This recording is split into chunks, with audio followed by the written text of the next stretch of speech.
विवाह या मालिकेच्या 13 जानेवारीच्या भागामध्ये आजी सांगत असते, राजा भाऊ तुम्ही इतकं मनाला लावून घेऊ नका, मला सुद्धा तुमच्या इतकाच धक्का बसलेला आहे।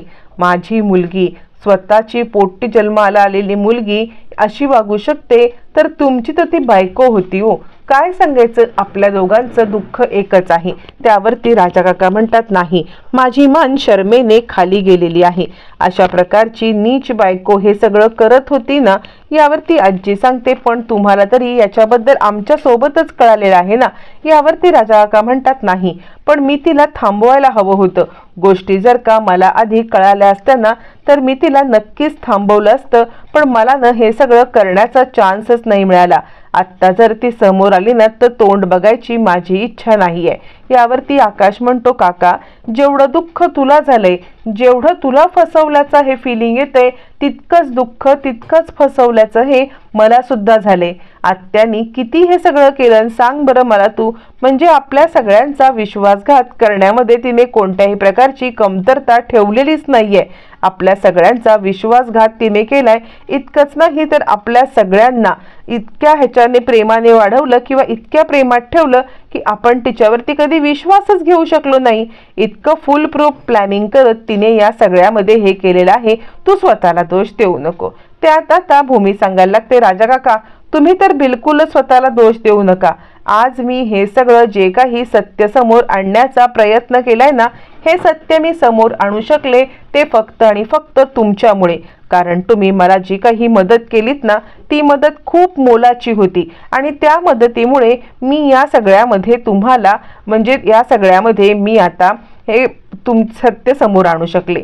यावरती राजा काका म्हणतात, नाही ग भूमी मी काय केलंय हे सगळं आधी व्हायला हवं होतं, मी चुकलो असं म्हणत थड राजा काका आपल्या तोंडात मारून घेत असतात।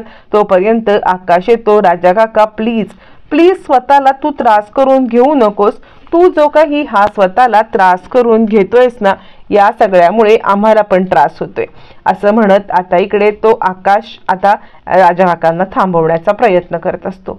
हे सगळं चालू असताना आता इकडे सगळेच जण सावरत असतात, थोडेफार धडपडत असतात, थोडेफार एकमेकांना सावरत असतात, आधार देत असतात आणि या सगळ्यातून बाहेर पडण्याचा प्रयत्न करतच असतात। तर त्यांच्या समोर दुसरं आता एक दिव्य समोर येऊन उभं राहतं, ते म्हणजे इकडे आकाश अशी अगदी नाटकी हाक मारत रागिणीची एंट्री झालेली असते। रागिणीला या सगळ्यामध्ये पाहिल्यावरती मग मात्र आता इकडे सगळ्यांनाच धक्का बसतो। ही तर बाई जेलमध्ये होती, मग जेलमध्ये असताना ही या सगळ्यामध्ये आता इकडे कशी काय आली। त्यावरती चिडलेली भूमी आता रागिणीच्या इथे जाते, रागिणीच्या इथे धावत पळत ती जाते आणि आता तिला सांगायला लागते, हिम्मत कशी झाली तुमची इकडे येण्याची। त्यावरती अभिजित मोठ्या फुशारक्या मारत इकडे आता पौर्णिमाला सांगायला लागतो, बघितलंस अलिबाग मधल्या खूप फेमस जे काही न्यूज चॅनल आहे ना, या न्यूज चॅनल वाल्यांनी जी न्यूज दिले त्याच न्यूजचा हा परिणाम आहे, कळतंय का तुला, त्याच न्यूजमुळे हे सगळं घडलेलं आहे। असं म्हटल्यावरती पौर्णिमा म्हणते, वा म्हणजे मी तर आतापर्यंत हा विचार केलाच नव्हता की असं काही घडेल। असं म्हणत दोघ जण फुशारक्या मारत असतात की चला आता तरी ही बाई घरी आलेली आहे। तोपर्यंत चिडलेली भूमी आता तडक तिकडे येते आणि आता ती सांगायला लागते, रागिणी पटवर्धन तुमची हिम्मत कशी झाली, तुम्ही जेल तोडून इकडे आलात तरी कशा, जेलमधून तुम्हाला सोडलं तरी कसं, ज्याप्रमाणे बाकी लोकांना फसवता त्याचप्रमाणे जेलच्या लोकांना फसवून तुम्ही इकडे आला आहात ना। रागिणी पटवर्धन चला आत्ताच्या आत्ता तुम्हाला मी जेलमध्ये पाठवते, जेलमध्ये पाठवल्यावरतीच मला चैन मिळेल, कारण काहीही झालं ना तरी सुद्धा तुम्ही जेलच्या बाहेर राहणं हे खूप धोकादायक आहे। यावरती आता इकडे रागिणी म्हणते, ऐक भूमी मी काय सांगते ते ऐक। भूमी काही ऐकायला तयार नसते आणि चिडलेली भूमी आता मात्र रागिणीला हकलायला लागते। त्यावरती आकाश म्हणतो, थांब भूमी म्हणते, आकाश काय झालं। यावरती आकाश म्हणतो, मीच हिच्यावरची केस आता मागे घेतलेली आहे, मी केस मागे घेऊन या सगळ्यामध्ये हिला निर्दोष सिद्ध केले। अभिजित पौर्णिमाकडे बघतो आणि फुशारक्या मारत आता तो सांगायला लागतो, बघितलंस मी तुला सांगितलं होतं ना की या सगळ्यामध्ये हे सगळं मी केलंय म्हणून। असं म्हणत आता मात्र अभिजित फुशारक्या मारायला लागतो आणि त्याच वेळेला राजा काका म्हणतात, काय रे, मी तर तुला आत्ता म्हटलं होतं ना आकाश की या नीच बाईला अजिबात माफ करण्याची काहीच गरज नाहीये, तू का हिच्यावरची केस आता मागे घेतलीस? असं म्हणत राजा काका चिडलेले असतात आणि ते आकाशला जाब विचारायला लागतात। त्यावरती इकडे आता भूमी सांगते, आकाश तू चुकलास, काय केलंस तू हे सगळं? यावरती मानसी सुद्धा म्हणते, आकाश भाऊजी लहान थोंडी मी मोठा घास घेते आहे, पण खरंच तुम्ही चुकलात, या बाईला तिची जागा दाखवून द्यायला पाहिजे होती। असं म्हणत प्रत्येक जण आकाशला बोलण्याचा प्रयत्न करत असतो। त्यावरती भूमी म्हणते, आकाश का असं केलंस, का हिला माफ केलंस? यावरती राजा काका म्हणतात, बाजूला हो। ती राजा काकांशी जवळीक करण्याचा प्रयत्न करते, राजा काकांच्या जवळ येण्याचा प्रयत्न करते। ऐका ना, माझं म्हणणं ऐकून घ्या। असं म्हणत राजा काकांशी जवळीक करत ती जवळ येते। राजा काका म्हणतात, दूर हो, दूर हो, मला तुझ्याशी बोलण्यामध्ये काही स्वारस्य नाहीये, आत्ताच्या आत्ता निघून जा, मला तुझं तोंड पण बघायचं नाहीये। बायको म्हणायची मला तुला खूप लाज वाटती आहे। असं म्हटल्यावरती रागिणी सांगायला लागते, ऐका ना, तुम्ही या सगळ्यामध्ये मला आता समजण्यामध्ये खूप मोठी चूक करताय, मी काय सांगते ते तुम्ही समजून तरी घ्या। यावरती आता इकडे राजा काका सांगायला लागतात, तुला समजण्यामध्ये चूक, तुला समजण्यामध्ये चूक नाही, तुला मी बरोबर समजत आहे, निघ इथून। आई आई म्हणत आता आकाशचा गळा कापलास, तुझी काळी सावली सुद्धा मला आकाशवरती पडून द्यायची नाहीये आणि त्यामुळे तू इथूनच्या इथून आत्ताच्या आत्ता निघ, मला तुझी सावली सुद्धा नको आहे। असं म्हणत राजा काका या सगळ्यामध्ये रागिणीला घराबाहेर काढायला निघतात। त्यावरती आता इकडे अभिजित मध्ये येतो आणि अभिजित म्हणायला लागतो, काय चाललंय तुमचं बाबा? अहो, जर का आकाशने त्याला माफ केलेलं आहे ना, तर तुम्ही का नाही तिला आत घेत आहात? आकाशने तिला एक संधी दिलेली आहे, आकाशने दिलेल्या संधीमुळे ती या घरात आहे, तर तुम्ही तिला अशा प्रकारे नाही हकलू शकत। मला नाही वाटत की तुम्ही तिच्याशी असं वागण्याचा काही तुम्हाला अधिकार आहे। यावरती भूमी सांगते, आकाश खरंच तू या बाईला माफ करून टाकलंस? म्हणजे या बाईने जी काही कुकारस्थानं केलेली आहेत ती तू सगळी सोडून देणार आणि या बाईला माफ करणार का? आकाश बोल, तू खरंच या बाईला माफ केलंयस का? असं म्हणत भूमी आता आकाशला या सगळ्यामध्ये जाब विचारत असते आणि हा जाब विचारत असताना आकाशकडे पाहत असते। तोपर्यंत इकडे आता स्वतः आता अथर्व सुद्धा म्हणायला लागतो, नाही आकाश, मला नाही वाटत की या सगळ्यामध्ये तू हिला माफ करण्याची काहीही गरज आहे, तू अजिबात हिला माफ करू नकोस। यावरती अभिजित चिडतो आणि तो म्हणतो, काय रे, ही तुझी आई आहे ना, आतापर्यंत प्रत्येक गोष्ट तिने तुझ्यासाठी जी काही केले ती सगळी गोष्ट विसरलास, सगळी गोष्ट विसरून तू या सगळ्यामध्ये आता तुझ्या आईलाही करायला निघालास।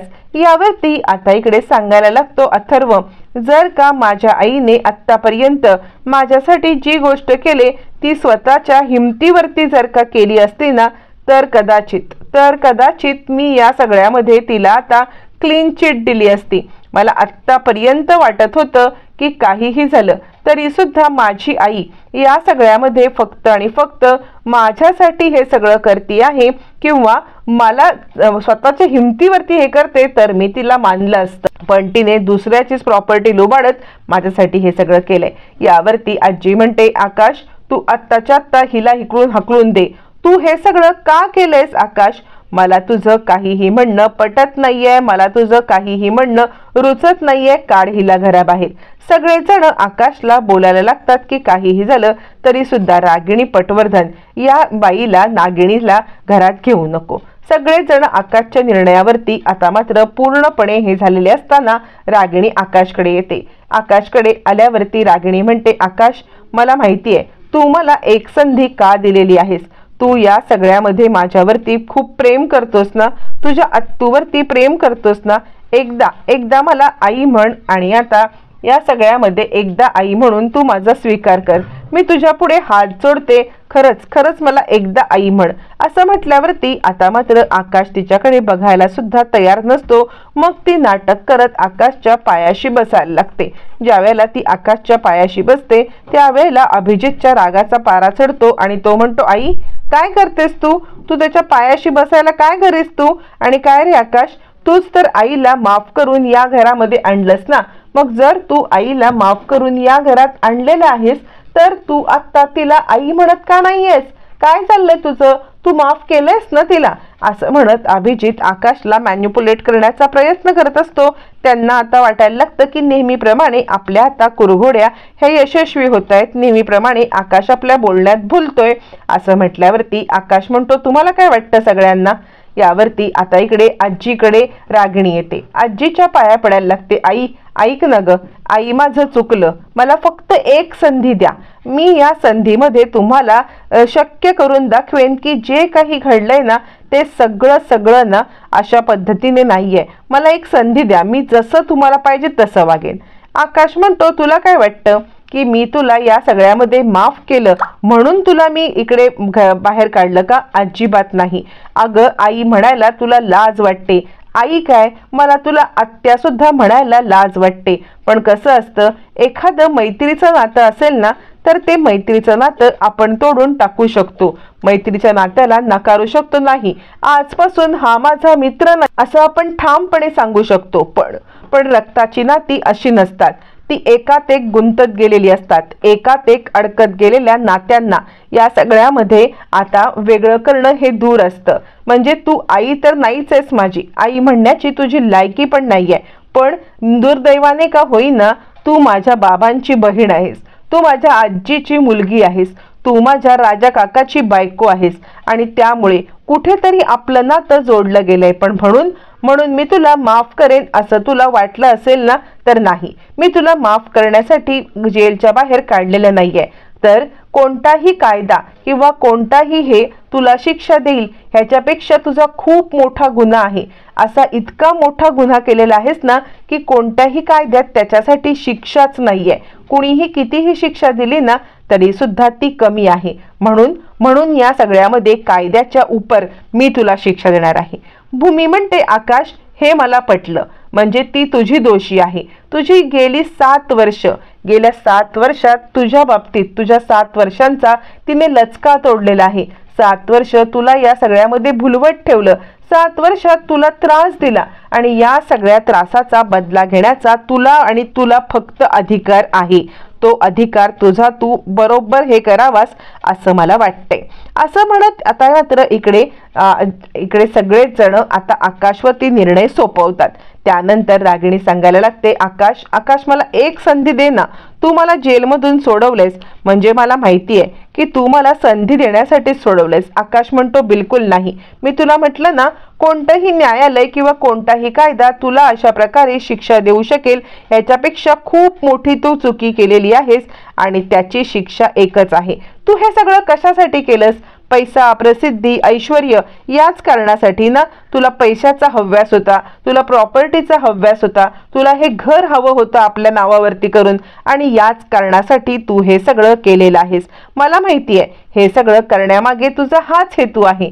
पण आता तुला ही शिक्षा देणार आहे मी की ज्या हेतूसाठी तू हे सगळं केलंस किंवा ज्या कारणासाठी तू हे सगळं घडवून आणलंस तेच कारण तुझ्यापासून मी हिरावून घेणार आहे. यावरती आता मात्र इकडे आकाश सांगायला लागतो, आणि तुला बाहेर काढण्याचं कारण हे एकमेव नाहीये, याच्यामध्ये दुसरं कारण आहे. ते म्हणजे न्यूजपेपरनी पसरवलेली बातमी. ज्या न्यूजपेपरनी बातम्या पसरवल्यात त्या न्यूजपेपरने माझ्या बाबांवरती, महाजन कुटुंबावरती ताशेरे ओढले. ज्या वेळेला रागिणी पटवर्धन यांची कोर्टामध्ये उलट तपासणी होईल तेव्हा फक्त त्यांचीच उलट तपासणी होणार नाही तर या सगळ्यामध्ये त्यांचे दिवंगत महाजन कुटुंबाचे किंवा महाजन प्रॉपर्टीचे सर्वा जगन्नाथ महाजन यांची सुद्धा तपासणी होईल किंवा यांची सुद्धा सगळे मागचे वाभाडे निघतील किंवा त्यांची आई, त्यांना जन्म देणाऱ्या आईचे संस्कार निघतील. ही सगळी न्यूजवरची बातमी वाचून मी माझ्या कुटुंबासाठी हा निर्णय घेतलेला आहे. माझ्या कुटुंबाला या सगळ्यातून वाचवण्यासाठी मी हा निर्णय घेतलेला आहे. या निर्णयामध्ये तुझं भलं व्हावं किंवा तुला या सगळ्यामध्ये क्लीन चिट मिळावी असं माझी बिलकुल इच्छा नाहीये. तुझ्यासाठी मी हा निर्णयच घेतलेला नाहीये. काहीही झालं तरी फक्त आणि फक्त हा निर्णय माझ्या कुटुंबासाठी आहे, माझ्या आजीसाठी आहे. माझ्या आजीला या सगळ्यामध्ये त्रास व्हायला नको त्या कारणासाठी आहे. तुला या सगळ्यामध्ये कोणत्याही बाबतीत मी आता हे करत नाहीये. असं म्हटल्यावरती ज्या प्रॉपर्टीचा, ज्या पैशाचा तुला हव्यास आहे ना तीच प्रॉपर्टी, तोच पैसा मी तुझ्याकडून हिरावून घेतोय. आज तुला या सगळ्यातून मी बेदखल करतोय. ना तुला या घरात राहायला मिळणार आहे, ना तुला या प्रॉपर्टीतला 1 रुपया मिळणार आहे, ना या प्रॉपर्टीमध्ये तुझं कोणतंही नाव असणार आहे. आत्ताच्या आत्ता इथून तू चालती हो आणि चालती होऊन इथून निघून जा. कारण आत्ता मला तुझ्याशी एक शब्द सुद्धा बोलायचा नाहीये. असं म्हणत आकाशने आता आपली जी काही भूमिका आहे या सगळ्यामध्ये रागिणीला बाहेर काढण्याची ही सांगते. पण भूमी सांगते, नाही आकाश, अरे कायद्याच्या कचाट्यात राहून या बाईला शिक्षा मिळणं हे जास्त गरजेचं आहे. तू का बरं या सगळ्यामध्ये कायदा मोडून तिला बाहेर काढलंस? भूमीला आकाश सांगतो, भूमी अगं या सगळ्यामध्ये जर का मी हिला आत ठेवलं असतं तर महाजन कुटुंबाचं जे नुकसान झालंय ना ते वाढत गेलं असतं. हिच्यामुळे महाजन कुटुंबाचं भावनिक, मानसिक, आर्थिक, शारीरिक सगळं नुकसान झालंय. तुला माहितीये आपल्या कंपनीचे शेअर्स पडलेत. कंपनीचे शेअर्स पडून आपली कंपनी आता मात्र एकदम डाऊनला आलेली आहे. त्याचबरोबर आपला सामाजिक स्तर सुद्धा घसरत चाललेला आहे. समाजामध्ये आपल्याकडे आता इकडे वेगळ्या दृष्टीने पाहायला जातं. समाज आपल्याकडे वेगळ्याच पद्धतीने पाहत आहे आणि मला महाजन ग्रुप ऑफ इंडस्ट्रीजचे अशा प्रकारचे वाभाडे काढायचे नाहीयेत आणि त्यासाठी मी हे सगळं केलंय. हिने आपल्या बाबतीत जे काही केलंय ना त्यासाठी तिला हीच शिक्षा आहे की आपण सगळ्यांनी तिला आपल्या आयुष्यातून बेदखल करायचं आहे. असं म्हटल्यावरती आता मात्र इकडे सांगायला लागते रागिणी, असं काय करतोस आकाश? पण तू जर का मला बेदखल केलंस तर मी कुणाकडे बघणार आहे?